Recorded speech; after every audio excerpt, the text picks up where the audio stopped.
আপনি কি কখনো অনুভব করেছেন অন্ধকার থেকে কেউ আপনার দিকে একদৃষ্টিতে লক্ষ্য করছে, অথচ আশেপাশে কেউ নেই?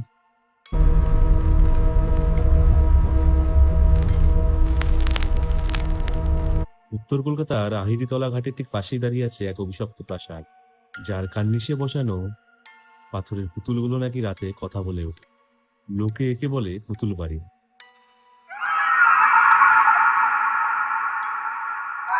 এক সময়ের বিলাসবহুল এই প্রাসাদে নাকি আজও শোনা যায় অত্যাচারিত মেয়েদের কান্নার শব্দ এবং অদৃশ্য নুপুরের ঝংকার।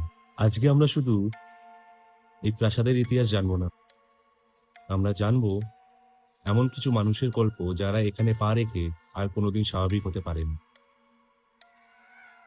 ঊনবিংশ শতাব্দীতে নির্মিত এই অট্টালিকা ছিল রোমান সাম্রাজ্যের এক অনন্য নিদর্শন। এর কার্নিশে সারিবদ্ধভাবে সাজানো আছে পাথরের পুতুল, কোনোটি ডানাওয়ালা পরী, কোনোটি বাদ্যযন্ত্র হাতে শিশু। কিন্তু এই সৌন্দর্যের পেছনেই ঢাকা পড়ে আছে এক অন্ধকার অধ্যায়। কথিত আছে সেই সময় প্রভাবশালী বাবুরা নাকি গরিব ঘরের মেয়েদের এখানে এনে বন্দি করে রাখত, তাদের ওপর চালাতো অকথ্য নির্যাতন। সেই নির্যাতিত আত্মাদের অভিশাপেই কি আজ এই প্রাসাদ ধ্বংসস্তূপ? বাড়িটি তৈরি করেছিলেন উত্তর কলকাতার বিখ্যাত ধনী ব্যবসায়ী গোরাচাঁদ দত্ত। তিনি মূলত নিজের বসবাসের জন্য এবং ব্যবসার সুবিধার্থে এটি নির্মাণ করেছিলেন। গোরাচাঁদ দত্তের পর বাড়িটি বিভিন্ন সময় হাত বদল হয়েছে। একসময় এটি লোহা ও চালের গুদাম হিসাবে ব্যবহার হতো। পরবর্তীতে মালিকানা যায় এলাকার কিছু প্রভাবশালী মানুষের কাছে। তবে ইতিহাসে একটি বড় সময় ধরে এটি একটি একান্নবর্তী পরিবারের অধীনে ছিল। এটি এখন একটি শরিকি সম্পত্তি। বাড়ির বিভিন্ন অংশে বর্তমান মালিকের বংশধররা এবং বেশ কিছু পুরনো ভাড়াটের পরিবার বসবাস করে।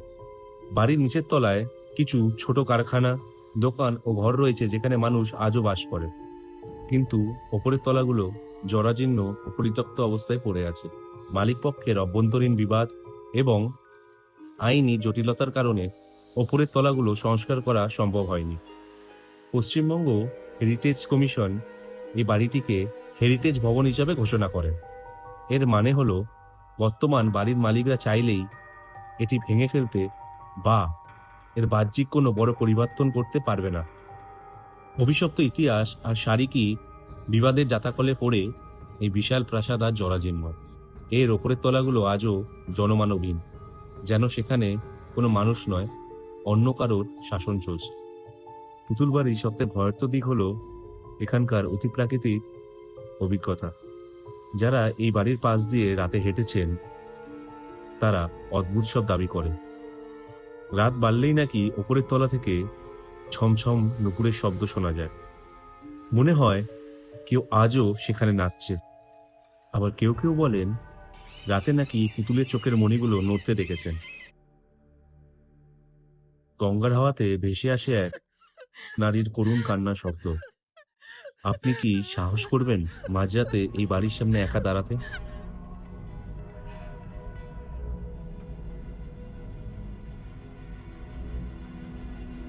কয়েক বছর আগে এক শৌখিন ফটোগ্রাফার অনুমতি নিয়ে বাড়ির ওপরের তলায় ফটো তুলতে গিয়েছিলেন। তিনি দাবি করেছিলেন যে ভিউ ফাইন্ডার দিয়ে যখন তিনি একটি কার্নিসের পুতুলের ফটো তোলেন, তখন হঠাৎ মনে হয় পুতুলটি তার দিকে তাকিয়ে মুচকি হাসল। তিনি এত ভয় পেয়েছিলেন যে সেখান থেকে ক্যামেরা ফেলে দৌড়ে পালান। পরে তার তোলা সে বিশেষ ছবিটিতে পুতুলটির মুখ ঝাপসা ও বিকৃত আসে। আহিরিতলা ঘাটের পুরনো মাঝিরা বলেন, অমাবস্যার রাতে যখন গঙ্গার দিক দিয়ে হাওয়া বয়, তখন পুতুল বাড়ির ওপরের তলা থেকে ছনছন নুপুরের আওয়াজ শোনা যায়। একসময় এক ভাড়াটে ওপরের তলায় গিয়ে দেখার চেষ্টা করেন যে আওয়াজটা কোথা থেকে আসছিল। তিনি দেখেছিলেন ধুলোমাখা মেঝেতে কেউ নেই, কিন্তু ধুলোর ওপরে ছোট ছোট পায়ের ছাপ নিজের থেকেই তৈরি হচ্ছে, যেন কেউ অদৃশ্য পায়ে সেখানে নাচছে। 2015-16 সালে একদল যুবক প্যারানরমাল ইনভেস্টিগেশনের জন্য এই বাড়ির বাইরে একটি রাত কাটিয়েছিলেন। তারা দাবি করেন রাত ঠিক 2টোর সময় ওপরের তলার জানলার কাঁচ থেকে দুটো লাল চোখ তাদের দিকে তাকিয়েছিল। তারা যখন টর্চের আলো ফেলে, সেই ছায়ামূর্তি হঠাৎ করে দেওয়ালের সাথে মিশে যায়। বাড়ির এক পুরনো কর্মচারী একবার ওপরের তলা থেকে মালপত্র নামাতে গিয়ে অনুভব করে যে কেউ তাকে পেছন থেকে জোরে ধাক্কা দিয়েছে।